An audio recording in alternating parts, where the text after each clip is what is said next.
Well, good morning, ladies and gentlemen, and it's a real pleasure to be here. Yes, it is my 51st anniversary personally. A little early start, but there you go. Thank you also for allowing me to join in the worship at the beginning of this. It's very important, that side, I think, in understanding these issues, and I'll come on to that in a moment. And it's a great pleasure to be able to join you on what is your 10th anniversary. So I hope your birthday cake is as large as I'm hoping mine will be when I get home.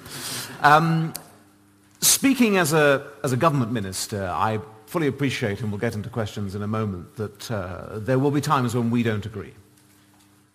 But speaking as a Christian, I strongly share your belief that all of us, whatever role we may have, whatever grand title we may temporarily occupy, we all have a duty to challenge both homelessness, but also the causes of homelessness. And I think what was interesting about the video there, and it's highlighted when I go to talk to people at St. Mungo's or the Passage or whoever, that actually it is being prepared to address the awkward issues that sit underneath the label of homelessness, the complex problems that have brought someone into those circumstances, that I think is challenging for us in government, it's challenging for all of us as a society, never mind the fact that it's immensely challenging for the individual in question. So very much share your view. And I think it's built on the argument that whilst it is true that at the moment statutory homelessness is lower today than it's been for 27 out of the last 30 years, nevertheless, that is no excuse for any form of complacency, and nor do I think should it distract us from the fact that we have an incumbent duty, I believe, to make sure we're all of us doing what we can to help our fellow citizens. Now, what I wanted to do this morning was to really talk to you about what the government is trying to do to boost housing supply, a very, very important part of the broader housing question and the need to tackle the problems that we've got, but also look at what we're doing specifically to help the homeless and indeed those who are sleeping rough. But I would like, as part of that, to talk about what we can all do in this role, both as individuals and as a society, so that we can help more families find a roof over their head. Now, I think it's true that in the last 25 years or so, we have had what I describe, albeit as a surveyor as much as a minister, we've had housing markets that are just dysfunctional. For 20 years now, or more, we have steadily, year after year, built half the homes we actually need. Any other environment in which that was the case, I think people would be looking to rip up the whole process. And in a sense, it's why, as a new government, indeed as a coalition government coming in 3 years ago, we took the view we needed to take a comprehensive approach to this. Not just to try to look at issues around supply, but demand as well. Not just to look at owner occupation, but also to look at the rented sector as well, and particularly to make sure that whilst we address the need to build and develop more homes, we must also at the same time make better use of the existing land and buildings that we have now. And in that sense, I think the strategy we've tried to take has sought to reach right across all the different tenures and sectors, and also to try to address some of the issues that have brought us to this point. What does that mean in practice? Well, to increase supply, we have sought to reform the planning system. We've made it more democratic by getting rid of the regional spatial strategies and having local plans driven by democratically accountable local planning authorities. And we've tried to change the way the system works, or hasn't worked, by having a simpler and clearer national planning policy framework so we can start to get the flow of more homes accelerated. And in the last 12 months, we've seen a rise of something like 20% in the number of planning permissions. So we're making progress, but there's more to do. But we're also investing substantially, particularly in affordable homes. There's a lot of jargon in this, and many of you will have a housing professional background, others not so. But putting it simply, what we have committed to and will deliver is 170,000 additional affordable homes over this 5-year parliamentary period. And we're doing that despite a pretty tough financial environment in which to try to deliver that. And we've done that in part by being innovative. We've achieved this by using £4.5 billion worth of taxpayers' money to lever in £15 billion worth of private money so that we get the number of homes that we actually need.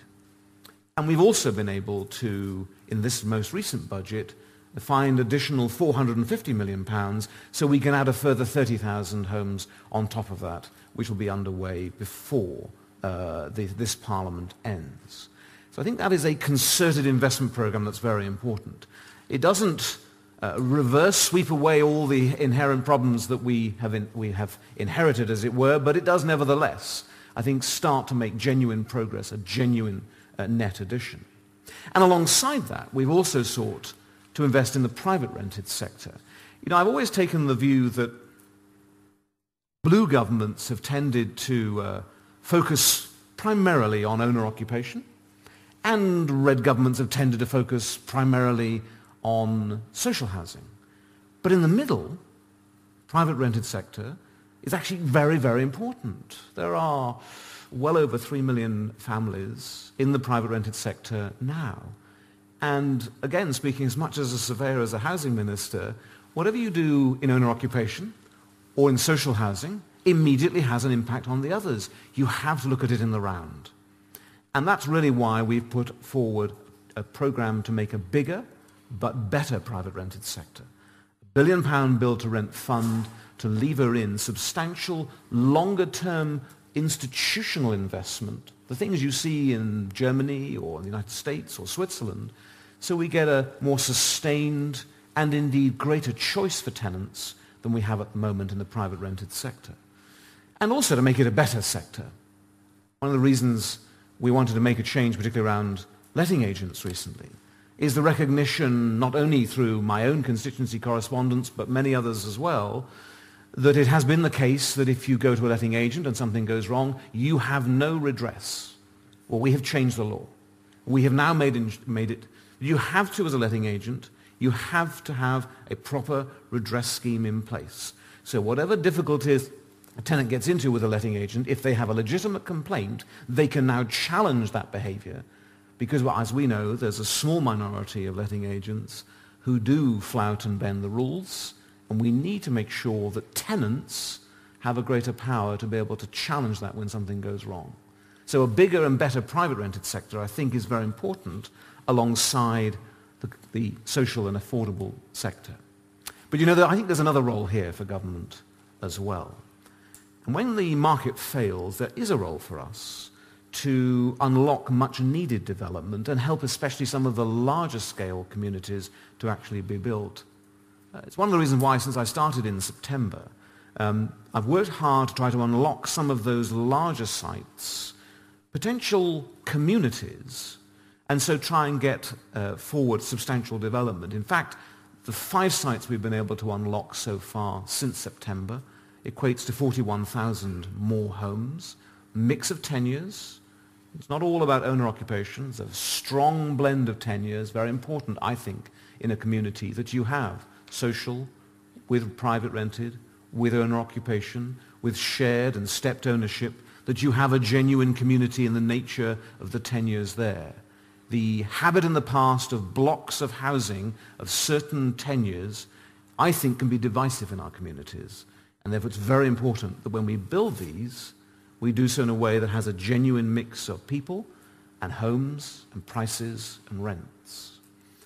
And what we've tried to focus here on these larger sites is not the ones which everyone is adamantly opposed to, but more the ones that have got stuck in the system because of bureaucracy, indeed. And you may tempt me later on to discuss the, dare I say, the mating habits of the greater crested newt, which seem to have got in the way of an awful lot of people being able to actually have a roof over their head. But there are a series of other challenges around actually getting these sites underway. And the fact that we've been able to do this in 9 months, looking at where the bureaucracy problems are, looking at actually where the finance problems are, has been really important. Because for me, it's not about building housing estates. It should be about building communities. Now, what do I mean by that? That sounds great political rhetoric. I'll give you an example. If you came with me down to Devon just outside of Exeter, there's a community we have supported and got unlocked called Cranbrook. It's on the edge of Exeter, and it's got stuck. It had got stuck because there was a prospect of getting the housing underway, but not all the other elements that make a community. So we've put a £20 million recoverable loan, our money as taxpayers, which we will recover, to unlock not only the housing, but the schools. You know, we've had a habit in the past of building homes, but not the facilities that make a community, schools being a most obvious one. What we're doing at Cranbrook is making sure that as the homes are coming up, the schools are built. Indeed, one of them is already up and running. And with that then, unlocking the road development so that the places where people work are developed alongside the places they live. And with that, making sure that the new railway station and the road infrastructure is in place so that you have a sustainable community in infrastructure and indeed, therefore, environmental terms. So it's what I would describe as a proper, rounded community. And it's encouraging to see that people are already moving in and that we're actually now seeing an acceleration in that development so that you have what we would all think of as a community, which is homes, schools, community facilities, places where you work, places where your children can learn and play, places where, as a community, you can come together. Now, the bricks and mortar of that is important, but there's another point I wanted to particularly raise with you here today, and that is that communities are not about bricks and mortar. They're about people. And we can do all the right things about getting the built environment correct, but if we don't focus on the people, then I think we're missing what a community is really all about. And that's why I was immensely impressed that Churches Together in East Devon, right from the very word go, have actually been engaged in this whole development to have a minister for Cranbrook, not one of my variety, proper one you might argue, actually already in there. Mark Gilbertson is already engaged at Cranbrook. And so as people arrive, it's not just a friendly face, it's someone who binds the community together. I'm a very strong believer that we need to do more of this. So I am actively encouraging both the developers, the owners, and the local planning authorities to think about how we do this, whether it's a community worker, whether it's someone that Churches Together is sponsoring. But I would also say to you, please do get involved in your community and encourage that, and tell me if you're having some hurdles you can't get over on that. Because I actually think that as we need to build more settlements, and it isn't all about new, I'll come on to what we do about the existing housing stock in a moment, but as we build those settlements, we should build properly so that we bind the communities together at the start, and then not 10 years later when we've got some social problems think, ooh, I think maybe it's time we ought to think about this. Start at the beginning. So in terms of larger settlements, whilst there's clearly always a bit of controversy around this, I think that role of thinking both about bricks and mortar, but also just as importantly about people, is a really important part of trying to make sure that when we do build something that is lasting and not just an anonymous housing estate that most people would try and avoid. But of course, tackling housing supply isn't just all about shiny, brand new buildings. It should also be about how do we make better use of the existing land and buildings we have. One of the first things, in fact, my Liberal Democrat colleagues have been very strong on, and that's good, we're a coalition, is making sure that we have a strong program on getting empty homes back into use. You know, we had something nearly approaching 300,000 long-term empty homes 3 years ago. Now we've got that down by 40,000, but there's a long way to go, as you can see. And this is, when I say long-term, this is empty for more than 6 months. Now, some of those are 3, 4, 5 years. But we need to look at how we do that, because I think it is a genuine, fundamental failing that if we have continuously empty properties, when actually there's a genuine housing need, we're failing to use the existing stock we've got. It's why also at Whitehall, and I've been charged to drive this forward across the whole of Whitehall, we are looking to accelerate the transfer of idle public sector land into family homes. Again, it sounds very obvious. It can become immensely complex with different ownerships and so on. and also the need, from all of our point of view as taxpayers, that we don't sell this land off cheap, that we make sure we get sensible value. But we have been able in the last 18 months or so to get land which is capable of having 33,000 homes built on it into the marketplace, and that's very important, but we've got more to do. I think it's also, alongside this, very important we make better use of the existing housing stock. And that means improving the condition of the older properties. It's why one of the first things we sought to do, and this was more my predecessor than me, because obviously I've only been in this for a year, but accelerated the way we've delivered the Decent Homes program. And that is starting to demonstrate a real improvement. I was looking at the numbers. If you go back 5 or 6 years, the proportion of the private rented sector in which homes had significant damp, very big issue in terms of particularly little ones' respiratory issues. It was nearly a quarter of the private rented sector. Now the latest figures show us it's now down to 10%. So that's a really good improvement in the space of 6 or 7 years. Now there's more to do. 10% isn't something we then stop about. But you can see the direction of travel is improving, that we're getting greater investment by people in that area and starting to get those homes up and improved. But I'm sure all of us can think of an individual property in our neighborhood that isn't where it should be. And that's a program that we need and want to continue. But we also need to make better use of the stock we have. Now, I'm well aware there's a lot of controversy around our plans to reduce the subsidy for spare bedrooms. But we face a dilemma here. We have, on the one hand, 1 million spare bedrooms in the rented sectors. On the other hand, we have 2 million people stuck on council waiting lists, desperate to move, but cannot do so. And we have 250,000 families who are in really seriously overcrowded accommodation who would love the luxury of a spare bedroom. Now, this isn't an easy dilemma to address. It's what we're trying to do in reducing that subsidy. But I hope that you can see that that is the challenge we have. And I think if we were to ignore that iniquity, then I think that would be unreasonable and unfair. Now, we clearly want to and will seek to make sure that the most vulnerable are looked after properly as we make that transfer. But that is the dilemma we have. And clearly, in the medium and longer term, getting housing supply is the big answer. But in the short term, I have to say to myself, and my colleagues have to say, we have that dilemma, and when we see people who are stuck in overcrowded accommodation, we have to be clear to them why it is that we're continuing with the subsidy. Now, we are continuing with the subsidy, but we are reducing that subsidy. And that's the dilemma, if I can put it in that way. It is about thinking about how do we make best use of what we've got. Now, let me turn, if I can, to the plight of the homeless and what we're trying to do to help them. Thankfully, the number of homeless has not soared in the last downturn that we've seen in the way we've seen in previous times.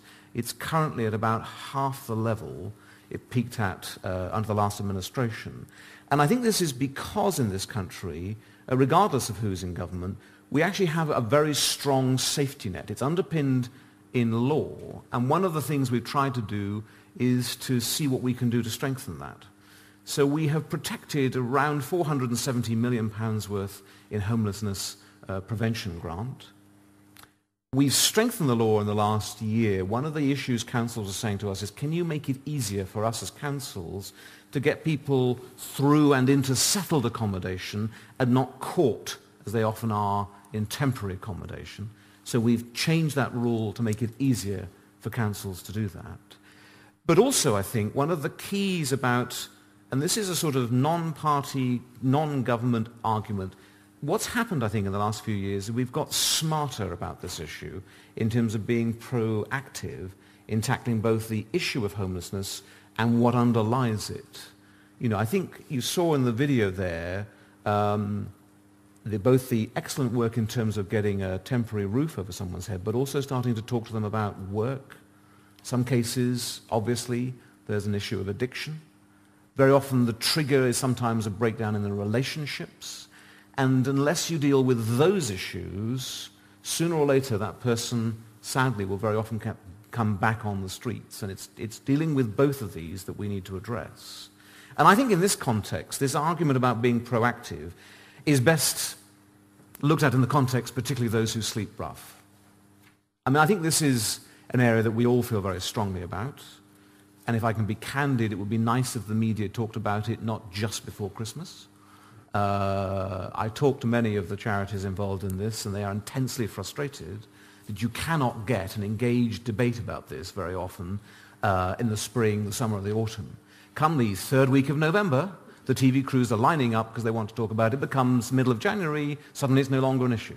So I think this is a year-round issue, and I think it's important that we should say that, because otherwise it's very tempting just to have a sort of seasonality about it. I think there are some encouraging signs here.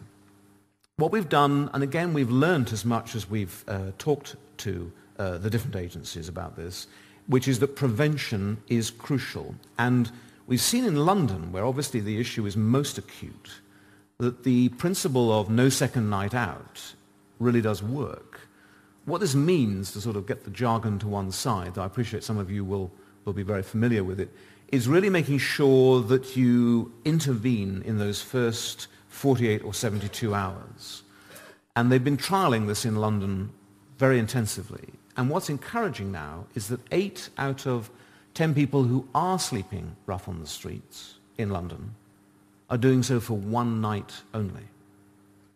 There is a bit of churn in that, if I'm to get into the jargon, but that's a big shift, and it represents the work that many of the charities have been doing, the Passage and others, about actually getting immediately into helping that individual, intervening and looking at the underlying issues of that individual, and having people to be able to touch on the issues that are affecting them, whether it is addiction or whatever, straight away. So it's grasping the nettle early and preventing this from becoming something that becomes a settled way that this person has started to live for whatever reasons, and therefore breaking or preventing that habit from becoming established, which becomes much more difficult to turn around.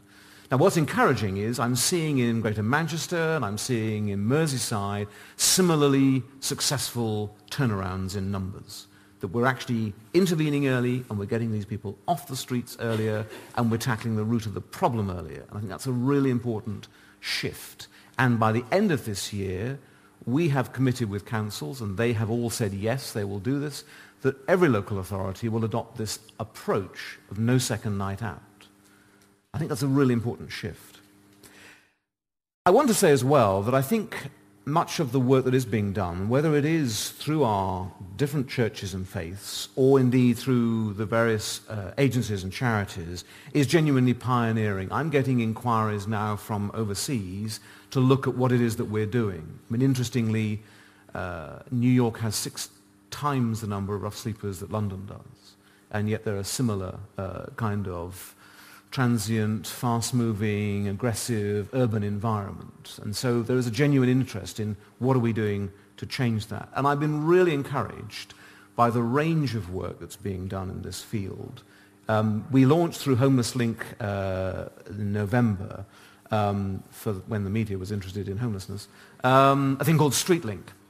It's very simple. It allows all of us as individuals, whether it's by a phone number or indeed an app, which I do actually have on my mobile, to where you see someone in difficulties, to be able to easily contact your local authorities without having to try and work out which borough or district or whatever you're in. It's called streetlink.org.uk. I vaguely remember from November that the number is 0500 300 0914. Someone will pick me up on that. Indeed, we have someone who's there. Excellent, marvellous. And we've got some flyers over there. Brilliant. There you are. That's wholly uncoordinated. I'd like to pretend that was... Yes, exactly. And what I like about this is that very often people say to us, well, what can I do? I walk past someone, do I just give them a fiver? And do I know whether the fiver actually helps them or actually simply helps them keep in the circumstances they're at?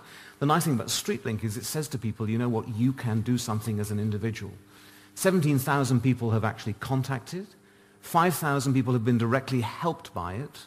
There's a difference because obviously more than one person may see an individual. But what's encouraging about that is it's something where we can actually say to people, we have a role in government, local councils have a role, but you as an individual can play a role in that as well. So I think that's a really good initiative, and by the sound of it, there are flyers that you can now go and get. Indeed, I didn't catch your name, I'm sorry. Brilliant. Joe is here from Homeless Link, so there we are. I'll put my invoice in later for the promotion. No, I'm only teasing. But let me just, there are a lot of really good charities in this area, and let me just highlight two if I can, and then just wrap up so we can get into questions. I was really impressed. I don't know if Martin's here from St. George's. Oh, okay. I see a familiar face. Sorry, yes. Really impressed when I went to Leeds to see what they're doing in St. George's. It does change lives, and it's very important for us in Whitehall not to get caught up in the briefing papers and the statistics, but to see real people and what it means for them. So thank you for letting me come and visit. Really, really impressive. And also, I had the opportunity on the day after Boxing Day just to spend a working day with Crisis for Christmas down in the East End, just to see for myself. We didn't make a PR thing out of it because that wasn't what I wanted to do. You get all the razzmatazz, and also it's unfair on the guests if you get cameras and all that nonsense. And actually what I found very helpful with that was to better understand the huge diversity of people who find themselves on the streets. There is a habit, perhaps, especially I suppose for those people who aren't involved, to assume that a certain type of person finds himself on the street.